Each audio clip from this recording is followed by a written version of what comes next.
Welcome to SK career academy. TN medical செலெக்ஷன்ல இருந்து stay வேகன்சிக்கான கவுன்சிலிங் ஷெட்யூல் வந்து ரிலீஸ் பண்ணியிருக்காங்க. அதாவது எம்பிபிஎஸ் பிடிஎஸ்க்கு government college and dental colleges, அதே மாதிரி government quota, management quota in self financing colleges, அதனுடைய டென்டல் காலேஜஸ், அதுக்கப்புறம் பிரைவேட் யூனிவர்சிட்டிஸ், இது எல்லாத்துக்கும் பார்த்தீங்க அப்படின்னா இப்போ ஸ்டே வேகன்சிக்கான கவுன்சிலிங் ஷெட்யூல் ரிலீஸ் பண்ணியிருக்காங்க.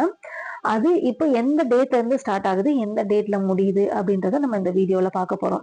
அதுக்கு முன்னாடி நம்ம வீடியோவை இப்பதான் ஃபர்ஸ்ட் டைம் பாக்குறீங்க அப்படின்னா சப்ஸ்கிரைப் பண்ணிக்கோங்க, அப்படியே பெல் பட்டனை கிளிக் பண்ணிக்கோங்க, அப்புறம் லைக் பண்ணிட்டு உங்களுடைய ஃப்ரெண்ட்ஸ் அண்ட் ஃபேமிலிஸ் எல்லாத்துக்கும் கொஞ்சம் ஷேர் பண்ணிடுங்க.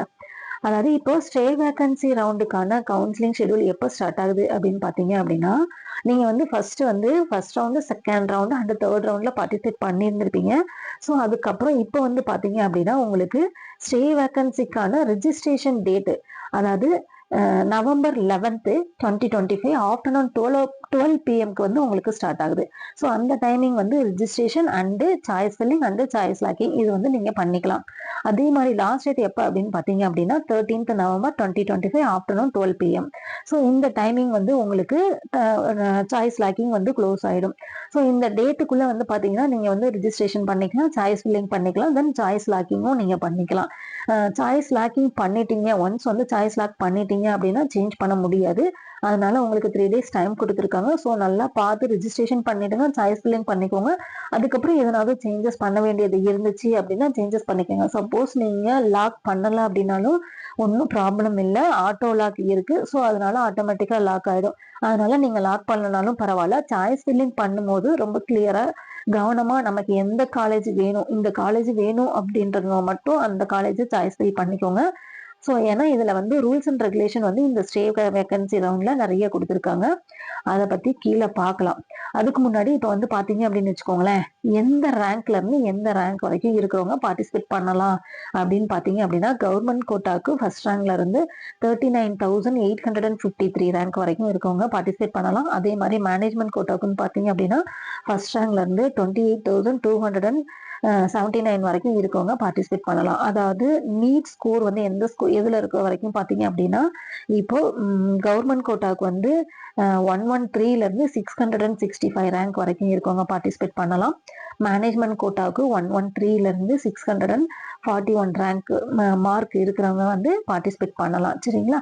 ஸோ அதனால நீங்க பார்த்துக்கோங்க. ரிஜிஸ்ட்ரேஷன் டேட் வந்து உங்களுக்கு எப்போ ஸ்டார்ட் ஆகுது அப்படின்னா 11th உங்களுக்கு நவம்பர் 2025ல இருந்து 13th November 2025 வரைக்கும் உங்களுக்கு இருக்கு. கரெக்டா 12 PM ஸ்டார்ட் ஆகுது. அதே மாதிரி 12 PM வந்து லாக்கிங் டைம் முடியுது. ஸோ அதை கரெக்டாக ஃபாலோ பண்ணிக்கோங்க. தென் ப்ராசஸிங் ஆஃப் சீட் அலாட்மெண்ட் அப்படின்றது பார்த்தீங்கன்னா 13th November உங்களுக்கு ப்ராசஸிங் ஆஃப் சீட் அலாட்மெண்ட். எப்போ வந்து நமக்கு ரிசல்ட் ரிலீஸ் பண்றாங்க அப்படின்னா 14th வந்து ரிசல்ட் ரிலீஸ் பண்றாங்க. ஓகே, ரிசல்ட் ரிலீஸ் பண்ணதுக்கப்புறம் நீங்க அலாட்மெண்ட்டை வந்து 14th இருந்தே நீங்க டவுன்லோட் பண்ணிடலாம். 14th இருந்து உங்களுக்கு 20th வரைக்கும் டைம் கொடுத்துருக்காங்க, 12 PM வரைக்கும் டைம் கொடுத்துருக்காங்க. ஸோ அதுக்குள்ள வந்து நீங்க வந்து இது வந்து அலாட்மெண்ட் டவுன்லோட் பண்றதுக்கான டைம். அதுக்கப்புறம் காலேஜ்ல போய் நீங்க ரிப்போர்ட்டிங் கொடுக்கறதுக்கான டைம் வந்து பாத்தீங்கன்னா 20th 5 PM வரைக்கும் உங்களுக்கு டைம் கொடுத்துருக்காங்க. ஸோ அந்த டைமுக்குள்ள நீங்க என்ன பண்ணணும், ஒரிஜினல் டாக்குமெண்ட்ஸ் எல்லாத்தையும் எடுத்துட்டு காலேஜ்ல போய் நீங்க ரிப்போர்ட்டிங் கொடுத்துடணும். உங்களுடைய ஃபீஸ் பேமெண்ட் எல்லாத்தையும் முடிச்சிடணும். ஸோ அதுக்கு வந்து பாத்தீங்க அப்படின்னா இப்போ என்னென்ன எலிஜிபிலிட்டி, இதுக்கு எலிஜிபிலிட்டி என்னென்ன மெயினா இருக்கு அப்படின்னு நம்ம இதுல பார்க்கணும். ஆல்ரெடி நீங்க வந்து ஆல் இந்தியா கோட்டாவில் அல்லது ஸ்டேட் கோட்டாவில் பார்ட்டிசிபேட் பண்ணியிருந்தீங்க, ஏதோ ஒரு சீட் நீங்க எடுத்திருக்கீங்க. அதாவது candidate who are not holding any MBBS seats in all India quota and state government quota, அதாவது உங்களுக்கு ஆல் இந்தியா கோட்டாவிலையோ இல்ல ஸ்டேட் கவர்மெண்ட் கோட்டாவிலையோ எந்த சீட்டும் நீங்க எடுக்கல, உங்க கையில எந்த சீட்டும் இல்லை அப்படின்னா நீங்க இந்த ரவுண்ட்ல வந்து பார்ட்டிசிபேட் பண்ணிக்கலாம். The candidate who have already joined in any MBBS BDS seats in All India quota, state quota, அதாவது உங்களுக்கு என்ன சொல்றாங்க, நீங்க எம்பிபிஎஸ்ஓ இல்ல பிடிஎஸ்ஓ ஆல்ரெடி நீங்க ஏதோ ஒரு காலேஜ்ல ஜாயின் பண்ணிருக்கீங்க, மேனேஜ்மெண்ட் கோட்டாவிலையோ இல்ல கவர்மெண்ட் கோட்டாவில இல்ல என்ஆர்ஐ கோட்டாவில ஏதோ ஒரு காலேஜ்ல நீங்க ஜாயின் பண்ணியிருந்தீங்க அப்படின்னா இந்த ரவுண்ட்ல நீங்க வந்து பார்ட்டிசிபேட் பண்ண முடியாது. உங்க கையில ஆல்ரெடி ஒரு சீட் இருக்கு. ஸோ அதனால என்ன பண்ணலாம் அப்படின்னா இந்த ரவுண்ட்ல நீங்க பார்ட்டிசிபேட் பண்ண முடியாது. இதுக்கு முன்னாடி எந்த சீட்டுமே உங்க கையில இல்ல, எந்த ரவுண்ட்லயுமே எந்த சீட்டுமே உங்க கையில இல்ல அப்படின்னா நீங்க வந்து இந்த ரவுண்ட்ல பார்ட்டிசிபேட் பண்ணலாம் அப்படின்னு சொல்லியிருக்காங்க. முக்கியமான இன்ஸ்ட்ரக்ஷன், ஜென்ரல் இன்ஸ்ட்ரக்ஷன் வந்து கொடுத்திருக்காங்க. இது வந்து லாஸ்ட் இயர்ல இருந்து ஃபாலோ பண்ணிட்டு இருக்காங்க. ஸோ அதே மாதிரி இந்த இயரும் அந்த ஒரு இன்ஸ்ட்ரக்ஷன் கொடுத்திருக்காங்க. இது வந்து நமக்கு ரொம்ப முக்கியமான இன்ஸ்ட்ரக்ஷன். என்ன அப்படின்னு பாத்தீங்கன்னா, நீங்க வந்து செக்யூரிட்டி டெபாசிட் வந்து 5 lakh rupees வந்து நீங்க இதுக்கு பே பண்ணும் ஃபார் எம்பிபிஎஸ்க்கு. அதே மாதிரி 2 lakh rupees பே பண்ணும் ஃபார் பிடிஎஸ்க்கு. ஸோ இது வந்து ஸ்டே வேக்கன்சி ரவுண்ட்ல நீங்க வந்து இப்போ வந்து பார்ட்டிசிபேட் பண்ண போறவங்க எல்லாமே பே பண்ணி ஆகணும். அதுக்கப்புறம் சப்சீக்வெண்ட் ரவுண்டுன்னு சொல்றாங்க. அப்படின்னா அது வந்து என்ன அப்படின்னா இதுக்கப்புறம் வரக்கூடிய ஸ்பெஷல் ஸ்டே வேக்கன்சி ரவுண்டுன்னு சொல்லுவாங்க. ஸோ அது எல்லாத்துக்கும் வந்து பாத்தீங்க அப்படின்னா இந்த அமௌண்ட் நீங்க பே பண்ணீங்க அப்படின்னா தான் நீங்க அந்த கவுன்சிலிங்ல சாய்ஸ் ஃபில்லிங் பண்ண முடியும் அப்படின்னு சொல்றாங்க. இதுல வந்து யாரு பே பண்ணணும் அப்படின்னா யாரு பே பண்ணலாம், யாரு பே பண்ணக்கூடாது அப்படின்றது கொடுத்துருக்காங்க. பாத்துக்கோங்க. எஸ்சி, எஸ்சிஏ, எஸ்டி, எஸ்சிசி இவங்களுடைய ஆனுவல் இன்கம் வந்து பாத்தீங்க அப்படின்னா 2.5 இருந்துச்சு அப்படின்னா நீங்க வந்து செக்யூரிட்டி டெபாசிட் 5 lakh ஃபார் எம்பிபிஎஸ்க்கும் பிடிஎஸ்க்கு 2 lakh சொல்லியிருக்காங்க இல்லையா, அந்த அமௌண்ட் வந்து நீங்க பே பண்ண வேண்டாம். இன்கம் வந்து 2.5 இருந்துச்சு அப்படின்னா நீங்க வந்து என்ன பண்ணலாம், பே பண்ண வேண்டாம் அப்படின்னு சொல்லிட்டாங்க. அதர்ஸ் எல்லாருமே நீங்க 5 lakh பே பண்ணாதான் இந்த ரவுண்ட்ல பார்ட்டிசிபேட் பண்ண முடியும். ஸோ அதனால பாத்துக்கோங்க. அதுக்கப்புறம் இப்ப கேண்டிடேட் வந்து பாத்தீங்க அப்படின்னா நீங்க ஏற்கனவே வந்து ரிஜிஸ்ட்ரேஷன் பண்ணல, first round, second round, third ரவுண்ட்ல வந்து நீங்க ரிஜிஸ்ட்ரேஷன் பண்ணல அப்படின்னா உங்களுக்கு நான் ரீஃபண்டபிள் ரிஜிஸ்ட்ரேஷன் ஃபீஸ்னு ஒண்ணு இருக்கு. கவர்மெண்ட் கோட்டாக்கு வந்து பாத்தீங்கன்னா 500 rupees, மேனேஜ்மெண்ட் கோட்டாக்கு 1000 rupees நீங்க வந்து பே பண்ணி இந்த ரவுண்ட்ல நியூவா ரிஜிஸ்ட்ரேஷன் பண்ணிக்கலாம். பட் நியூவா ரிஜிஸ்ட்ரேஷன் பண்றதுக்கு முன்னாடி மெடிக்கல் செலெக்ஷன் கமிட்டியில உங்களுடைய நேம் வந்து இருக்கணும். ரேங்க் லிஸ்ட்ல வந்து பாத்தீங்க அப்படின்னா உங்களுடைய நேம் இருக்கணும். அப்படி நேம் இருந்துச்சு அப்படின்னா தான் நீங்க என்ன பண்ண முடியும் அப்படின்னா இதுல பார்ட்டிசிபேட் பண்ண முடியும்.